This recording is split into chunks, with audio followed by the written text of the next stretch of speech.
Հայաստանի Հանրապետության քաղաքացիները, ովքեր ունեն ընտանիք եւ ունենում են երեխա, առաջին երեխայի դեպքում ստանում են, ասենք 300,000 դրամ, երրորդ երեխայի դեպքում, երբ որ ծնվեց երեխան, ստանում են 1 միլիոն դրամ միանվագ նպաստ։ Ծնողը մինչև երեխայի 6 տարեկանը ստանում ամսական 50,000 դրամ աջակցություն։ Դուք ասում եք արդյունք է տվել, համալիր այս ծրագիրը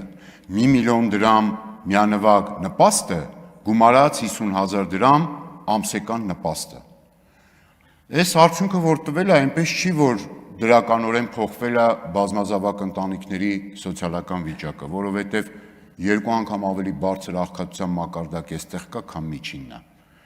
Գները ավելի արագ են աճել, քան նպաստների չափը։ Կա անհրաժեշտությունը, արդյունք տալիս է,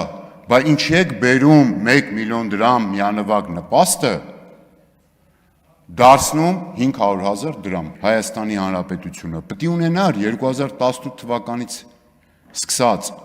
այդ փոփոխություններով բազմազավակ ընտանիքների աջակցության համապարփակ իրավական հիմք, օրինակ տարեկան ծրագիր եւ այլն։ Դուք դա չեք անում։ Ոտքի վրա ընտրություններից առաջ ինչ-որ փոփոխություններ ձեր նեղ քաղաքական շահից բխած։ Իսկ բազմազավակ ընտանիքների կներեք ավարտում եմ օբյեկտիվ աջակցության անհրաժեշտությունը կա,